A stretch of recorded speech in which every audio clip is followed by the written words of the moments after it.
Guys, welcome to CommonWealth Coffee. This is going to be the first stop in a new series I'm bringing to you called Locals Only, dedicated to spotlighting and highlighting some of San Antonio's finest local businesses. We're going to be talking with Marcel. He's co-owner of CommonWealth Coffee. They provide us a great spread today. It's going to be a great time. I hope you enjoy.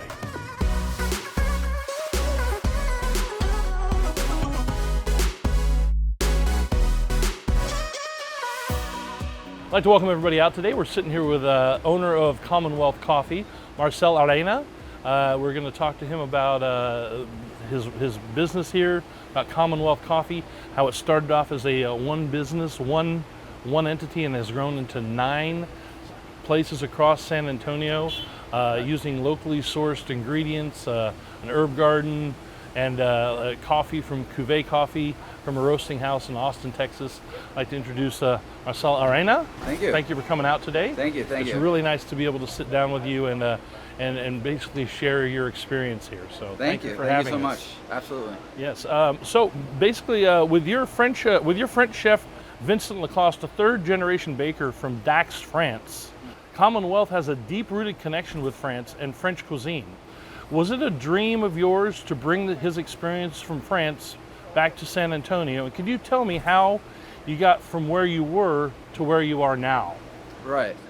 The project itself, when it started out, is you're going through all these little small phases, right? So you wanted to provide coffee, and you wanted to get the best coffee. So that's how you end up, through going through all the different providers out there, because there's phenomenal coffee out there, right? And props to some of the places roast here locally. But we decided to go with Cuvée, top of the line.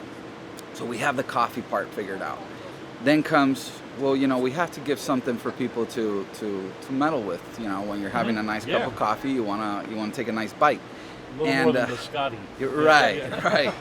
And it was very evident that if we were gonna bring a product and introduce a product to our customer base, we wanted to have the best of there. So let's get it from the lion's mouth, right? Yeah. So let's go to France and let's go find the most amazing, phenomenal, outstanding baker that we could. And after hundreds of interviews, we were lucky and blessed to fall with Vince. Tell us a little bit about Vince. I mean, from what you told me earlier, Vince has been doing this for quite a long time. In fact, go ahead and tell me a little bit about him. He's a third-generation baker. He has a twin brother who owns his own bakery over there in France. Vince was more the venture. He wanted to try something else, which brought him all the way to San Antonio, right? He was in New York for a time. And his family also owned a bakery. His grandfather owned a bakery before that. So with that line of experience, it was just, any questions we ever had or anything like that, it's just a phone call away from him. Yeah. And it would have been rigorous Googling for us, right? So he comes down, he's been with us since day one, since we opened. So going on 5 years. We're here talking about the importance of supporting small business like yours, but CommonWealth has exemplified these beliefs since opening in January of 2015 by taking extensive measures to use locally sourced ingredients, traveling long distances to visit area farmers markets, and using Cuvée coffee beans from their roasting houses in Austin. But recently you guys have flipped the script with your nonprofit initiative, A Token of Gratitude. Could you tell us a bit about this initiative and how people in our area can get involved? When we opened several of our businesses, we built this relationship with the Baptist hospitals, and it was really catered around convenience, being in these prime locations where we know we're catering to San Antonio. So we wanted to we always have kept that idea in mind. Having the ability of being in these hospitals and seeing the frontline workers there and giving everything that they can in order to make sure that we were protected. Highly respectful. Something that we wanted to make sure that it was heard loud and clear that we're here for you. We want to thank you for what you've done for us. So we just wanted to give a little back to them. So how is A Token of Gratitude doing that? How are they achieving it? We made the commitment that to ourselves, basically, we wanted to provide food, coffee, to frontline workers. We've grabbed different departments. We have 3 locations inside Baptist hospitals, and we started providing for them. In return, we started asking at our stores, taking advantage of the fact that, hey, we have customers here. A lot of people do want to help, and they do want to support. Sometimes they just don't know how they can do it. So I wanted to create awareness out of it.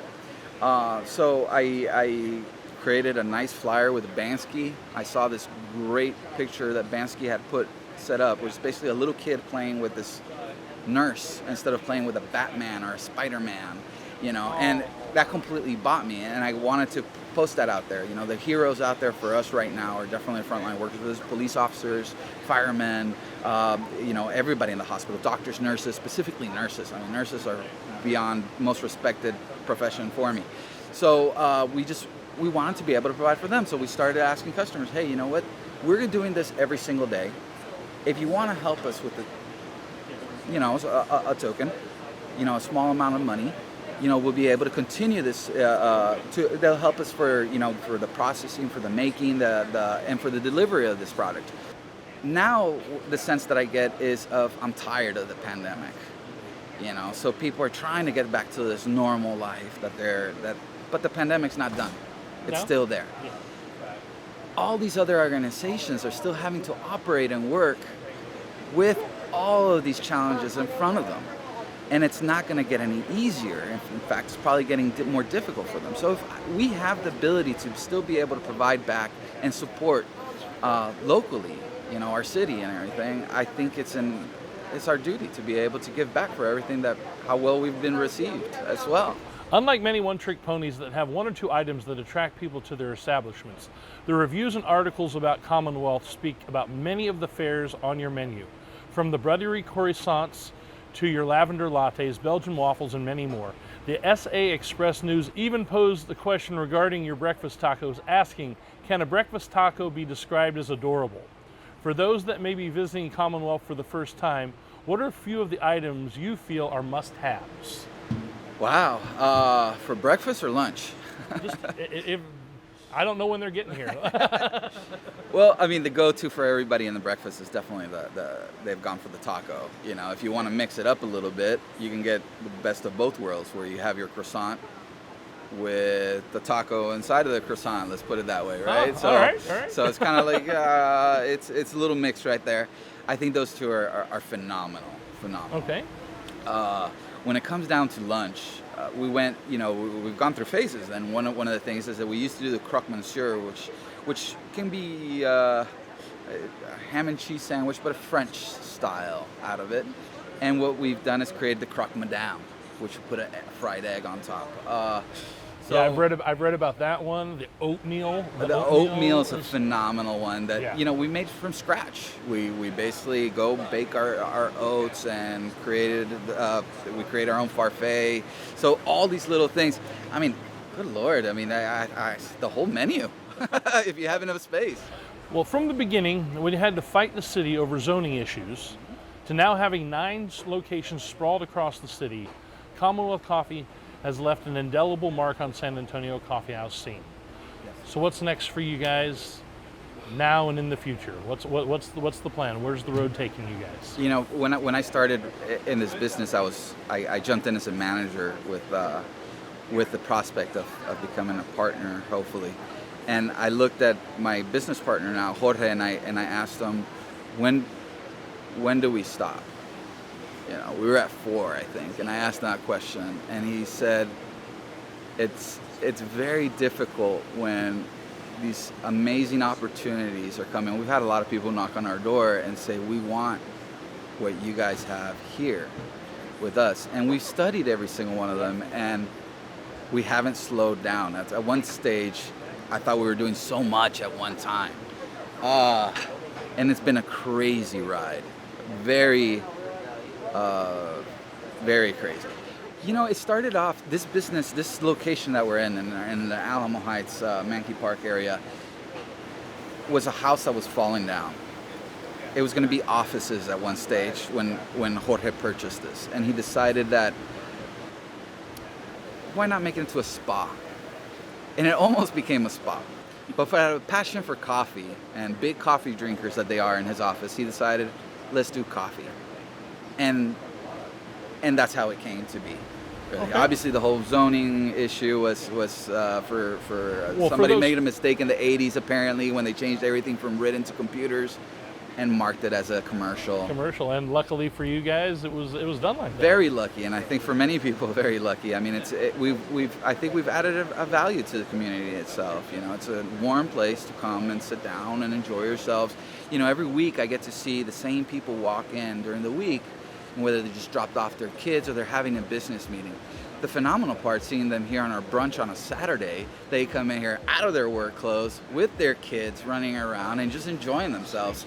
So it's a complete different, but you get to build a relationship off of that. I mean, I enjoy speaking with some of the customers here just because they have so much to say and they let their feedback known just as much as Yelpers. So I appreciate that. 100%. Well, Marcel, I want to thank you so much. Thank you guys for taking the time, Yes. sitting down with us on our inaugural journey to support local businesses. Absolutely. It has been everything I expected it to be, and I'm so excited for your future. Thank you. That's it, guys. That's a wrap on our first episode. I want to thank you guys for joining us here at CommonWealth Coffee. Please, if you'd like to follow us and see some of the other things we're going to be doing this year, subscribe and like below. We're going to be leaving a link to our YouTube page so you can see the full episode. I appreciate you guys. Thanks for being with us.